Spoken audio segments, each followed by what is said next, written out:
parole. Il est presque 12 heures. Et donc le froid fait des choses. Marc 16. À partir du verset 14 jusqu'au verset 18. Enfin, il apparut aux 11. Pendant qu'ils étaient à table, il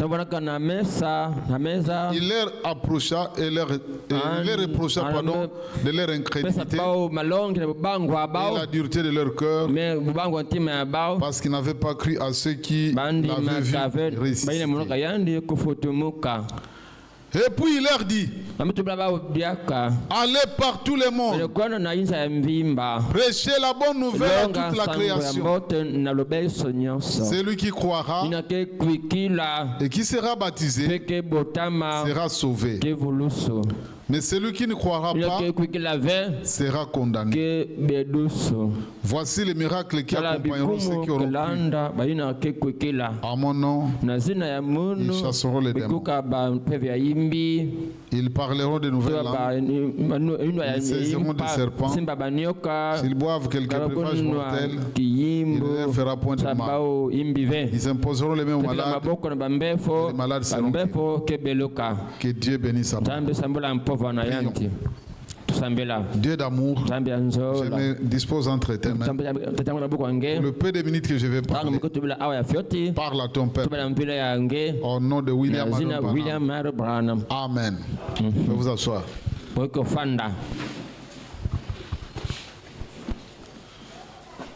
Nous sommes toujours dans le thème l'église.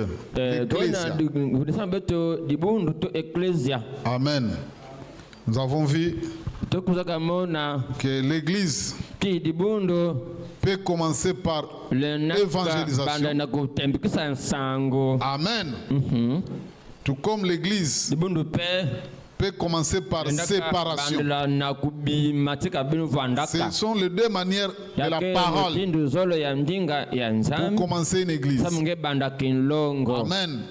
Si vous voulez une église, commencez avec la parole de Dieu. Mais une église qui commence par division, c'est satanique. Vous ne devez pas appartenir à une église qui démarre par division. Amen. La division, des gens qui soutient la même chose, quelqu'un introduit quelques histoires pour essayer d'influencer une partie du groupe. Amen. Pendant qu'ils soutiennent tous la même chose. Ça, c'est diabolique. Mais la séparation, lorsque les choses ne marchent pas bien et que une église tombe, on peut se séparer. Sortez du milieu d'elle, mon peuple. Amen. Donc cette église a commencé par séparation.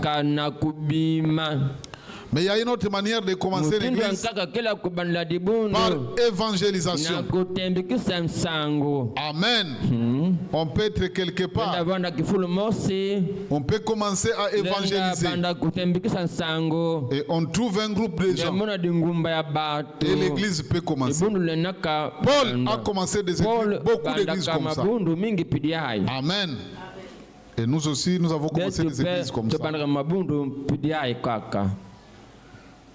Donc c'est possible.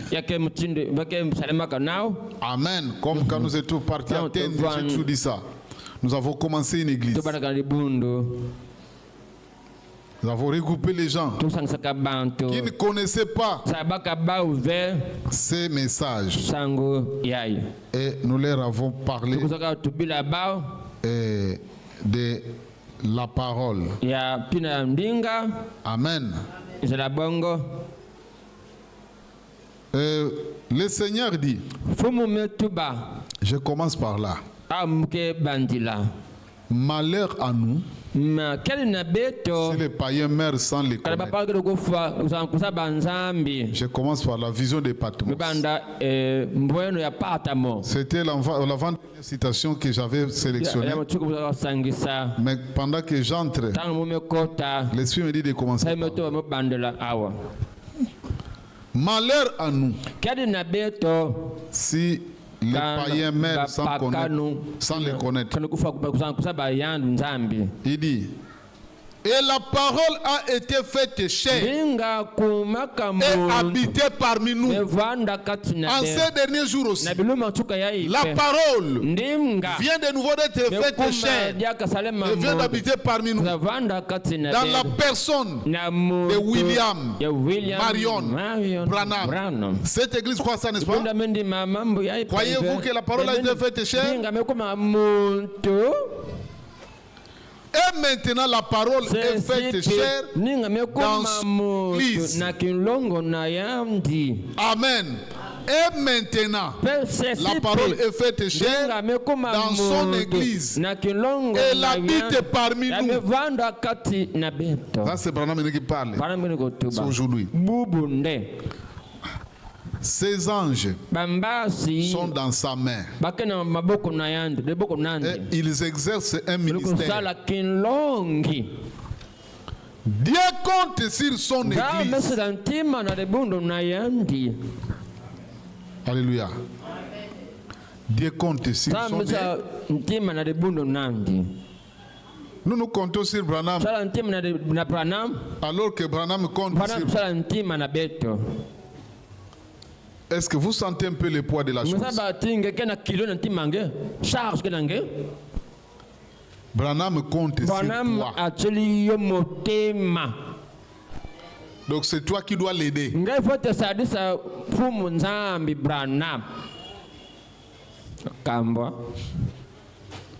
Dieu compte sur son église. Dieu compte sur nous, les gens de cet âge, pour que nous apportions la lumière à un monde qui se meurt.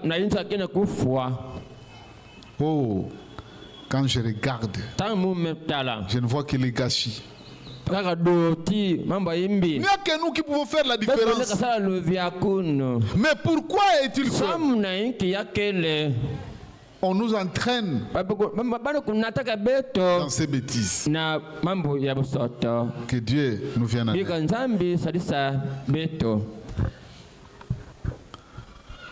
Oh, roi des rois.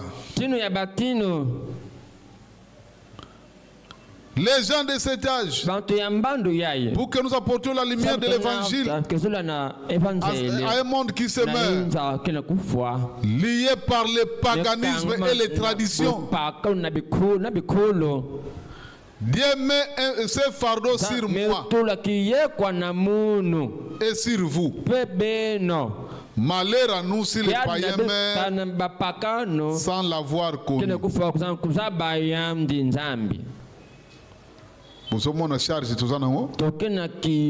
Sentez-vous cette charge? Faites quelque chose, mon frère. Faites quelque chose, ma soeur.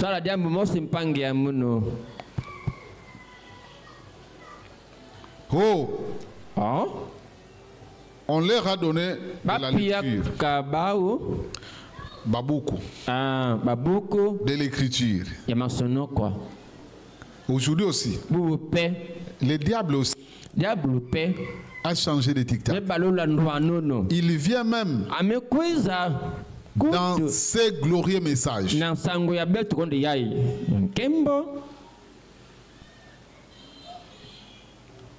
Il vient même dans la troisième dispensation.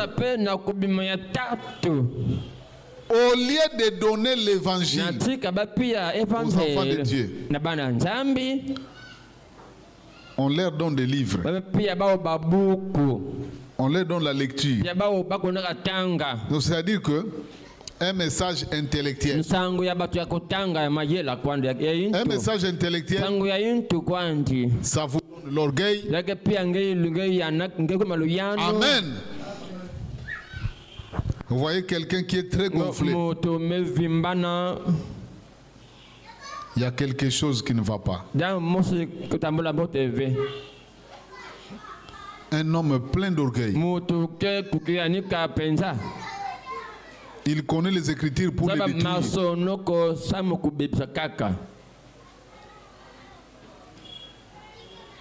Il connaît l'interprétation, toutes les sortes d'interprétations. Il va vous parler de la polygamie. Mais c'est la lecture. Mais c'est sans esprit. Amen.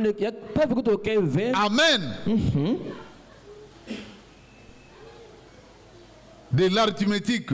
Math 1 plus 1, 2. Ou quelques tracts religieux.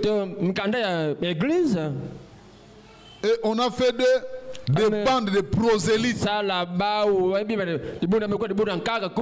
Amen. C'est-à-dire que maintenant, des églises de message qui sont devenues des églises de prosélytes. C'est-à-dire que Malandrangoulou. Donc pour être croyant, c'est prier les jeudis. Vous êtes seulement un prosélyte. Ce n'est pas le message que moi j'écris. Le message que moi j'écris, c'est une vie. Amen.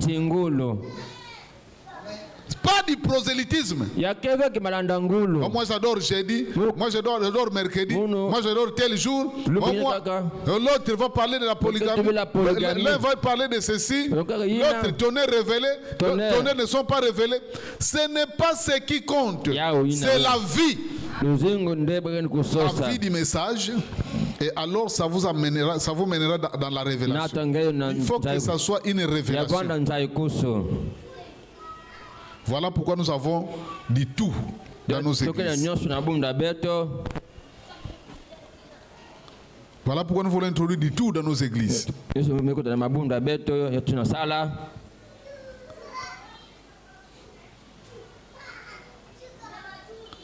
Rien d'autre. Moi, je parle de l'évangile. L'évangile ne consiste pas en paroles. C'est Paul qui l'a dit. Paul dit, l'évangile ne nous a pas été prêché en paroles seulement. Mais cette parole a été manifestée quand la parole par le Saint-Esprit et la parole est plantée dans un cœur qui a le Saint-Esprit. Elle produit ce que la parole dit qu'elle produirait. Et la parole peut discerner la pensée du cœur. La parole peut discerner la pensée du cœur. Oh Dieu. Donc, malheur à nous si les païens meurent sans connaître. Donc l'église peut commencer par l'évangélisation. Amen. Et William Abraham Branham, notre Seigneur Branham, dans le temps de la fin, paragraphe 4, nous sommes tous obligés d'être des missionnaires. Frère, il faut oser la missionnaire. Si vous êtes un croyant, vous êtes un missionnaire. Sœur, vous êtes un missionnaire. Hommes et femmes. Il faut arriver à pointer quelqu'un qui a amené à l'église. Mais je ne comprends pas vous les jeunes ici. Nous comprenons des minutes. Nous, quand nous étions à votre âge, on voulait que tous nous entrons. C'est vous les jeunes qui devez remplir cette église. Amen. Remplissez cette église. Mais je ne veux pas de filles qui remplissent l'église des garçons et des garçons qui remplissent l'église des filles. Comprenez ce que je veux dire? Des garçons qui remplissent l'église des garçons. Des filles qui remplissent l'église des filles. Alléluia.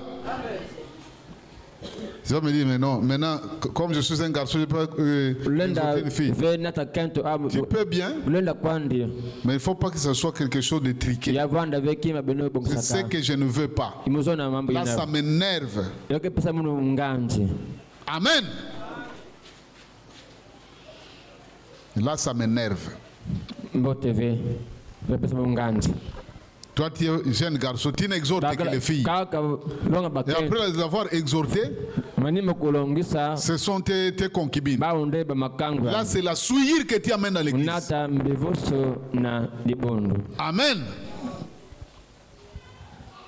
Et toi, fille, ta beauté n'est pas pour séduire les garçons et les amener à l'église. C'est la souillure. C'est ça l'évangile. Amen. Je sais que le diable n'aime pas ça, mais c'est ce que nous devons prêcher. Dites Amen. Alors. Oh Dieu. Le temps de la fin. Paragraphe 4. Prêchez le 7 mars 54. Après tout, nous savons que nous voulons voir tout le monde qui soit bien. Nous voulons voir que tout le monde qui est affamé, qu'il soit nourri. Et ça, on ne veut pas voir des gens qui sont affamés normalement. Mais vous savez, l'âme est la chose la plus importante qui se trouve dans un mortel. Amen. Parce que c'est la dernière chose qui demeure pour toujours. Et l'âme, c'est quoi? C'est la chose la plus, hein?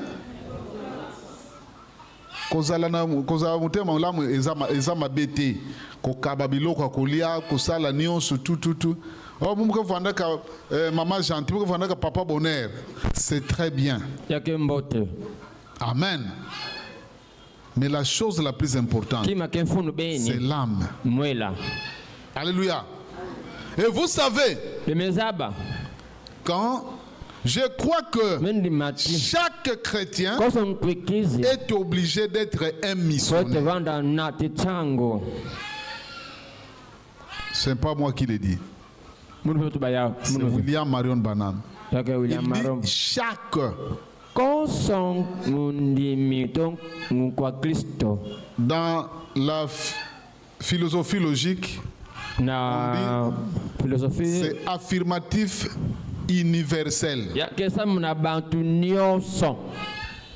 Chaque chrétien est tenu d'être missionnaire. Je crois que chaque chrétien est obligé. Maintenant, non pas que vous devez aller tous dans les vieux continents et prêcher l'évangile, et prêcher, faire quelque chose comme ça. Mais vous pouvez aider à envoyer quelqu'un d'autre. Amen. Vous pouvez aider à envoyer quelqu'un d'autre. Là, j'aimerais citer une sœur. Qu'elle m'excuse si je ne voudra pas ça. Amen. Amen. La sœur Dina. Il y a une sœur qu'on appelle sœur Dina de ces messages. Avec ses moyens, il demande à certains serviteurs. J'ai appris qu'à tel endroit, il n'y a pas le 3e exode. Pasteur, ne voudrez-vous pas aller là-bas chercher à faire quelque chose? Je vais sponsoriser. Azumbongo Apesi. Amen. Et puis, on va là-bas, on organise des choses. Et le soutient avec ses moyens. Et l'église commence. Et avec ses moyens, ne se limite pas là. Il faut acquérir un terrain. Amen. S'il faut construire, après c'est moyen. Et elle a construit beaucoup d'églises. Mais non, c'est une bonne chose. Amen. Mais dans la Bible, vous savez que Dieu, l'ange, avait envoyé Corneille de façon express. Avait envoyé Pierre, pardon, à Corneille de façon express. Lui était un païen. Amen. Mais il était tellement intéressé que partout où il y avait des gens qui se réunissaient, amen, il prenait ses moyens. Ah, vous ne pouvez pas vous réunir comme ça. Il peut venir ici vous trouver comme ça. Il n'y a pas de fenêtre. Ah, il n'y a pas de fenêtre. C'est combien? C'est autant. Papa, allez faire de fenêtre. Amen. Ah, il n'y a pas de plafond. Et il a fait ça pour beaucoup d'églises. Pierre ne le connaissait pas. L'ange descend. Il descend à Joppé. Chez un homme appelé Corneille. Alors Corneille était un païen. Va tenir là-bas des réunions. Or maintenant, dans la loi juive, un juif ne pouvait pas aller chez les païens. Pierre, donc c'était le changement de dispensation. Amen.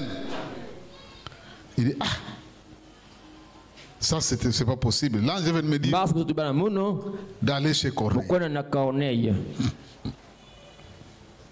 Il est allé prier sur les toits, donc le balcon. Il est monté au balcon, il a prié. Il voit la vision qui descend. Il voit des animaux impurs. Aujourd'hui, les Kimbangues seulement, je parle de c'était dans la loi mosaïque. On ne pouvait pas manger les poules. Parce qu'on pouvait manger que les animaux qui ont des sabots combo, et même quelque chose comme ça. Antilope, mais tous ceux qui ont des soins comme des cochons, il ne faut pas manger. Mais il voit les ngoulous, il voit beaucoup d'autres animaux. Fouki, chimbrique. L'ange dit, tiens, mange. Il me dit, je ne peux pas manger. J'ai été appris. J'ai appris à ne pas manger. Dis et mange. Car c'est que Dieu a sanctifié, quand il sort de la vision, il comprend, je dois aller chez Corneille. Et quand il arrive chez Corneille, Pierre, qui était un bouillant prédicateur, quand il a pris la parole, il a commencé à parler de Jésus. Amen. Directement, l'Esprit de Dieu est descendu. Tout le monde était baptisé du Saint-Esprit. Et les gens étaient contents. Ils disaient Alléluia. C'est Jésus de Nazareth. C'est lui le Messie. Amen. Les gens commençaient à parler en langue. Alléluia. Et Pierre a dit, mais ça, comment on peut refuser l'eau de baptême à des gens que Dieu a donné le Saint-Esprit? Pourquoi? Parce que Corneille, il servait Dieu. Il était un serviteur. Amen. Je crois qu'on peut lire quelque chose au sujet de Corneille. Je vais quand même lire à son sujet.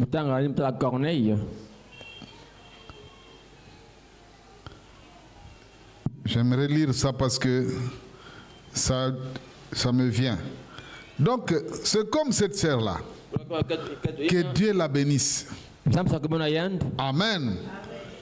Elle paye des billets pour des ministres qui vont dans des manifestations.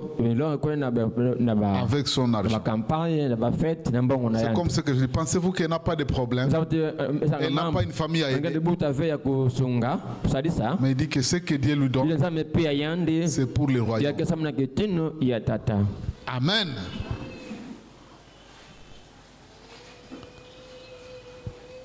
Acte 10.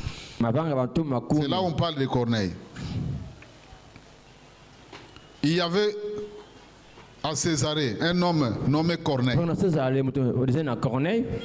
centenier dans la cohorte de l'élite italienne. Donc c'était, c'est pas c'était un colonel, le major. Amen.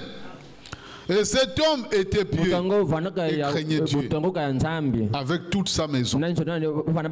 Il faisait beaucoup de monde au peuple et priait continuellement. Vers la 9e heure du jour, il vit clairement dans une vision un ange de Dieu entra chez lui et qui lui dit Corneille, et les regards fixés sur lui et saisi de foi. Qu'est-ce Seigneur? Et l'ange lui dit tes prières et tes aumônes sont montées devant Dieu. Vous comprenez, hein? Même les aumônes montent devant Dieu. Les actions que nous faisons montent devant. Alléluia. Goï et ça la kabiso passi. Dieu dit, William Branham déclare, Dieu ne doit à personne. Nzambe abomba kaniongo mutute. Amen. Amen. Et il y a des gens qui ont compris ça. Certains pentecôtistes ont compris ça. Amen. Mais je comprends que si parfois nous souffrons, c'est parce que nous ne comprenons pas ce que nous devons faire. Mettez Dieu devant dans tout ce que vous faites et vous verrez comment Dieu va vous bénir. Amen. Jetez votre pauvreté. Que je ne suis pas pauvre. Amen. Hier un pasteur me disait, vous avez un bon ou qu'on a bon. Bon, ça, sa manifestation pendant 5 jours. J'ai dit oui, Branham a l'argent. Parce que même Yoka Kanzamba, on peut ça quelque chose à grand. Dans la manifestation. Est-ce que nous pouvons limiter Dieu? On ne peut pas limiter Dieu. Nous ne le faisons pas par esprit de compétition, par esprit d'orgueil. Nous le faisons par souci de la promotion de l'évangile. Amen.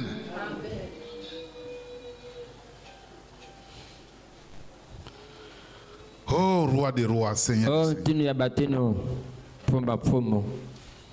Et j'ai toujours vu que quand je n'ai pas, c'est là où Dieu me donne. Amen. En 2018, je crois que c'est 2018, quand nous étions là-bas à Jacques, l'église n'avait presque rien. Je ne sais pas, nous avions $300 ou quelque chose. Mais à la fin de la campagne, quand j'ai évalué,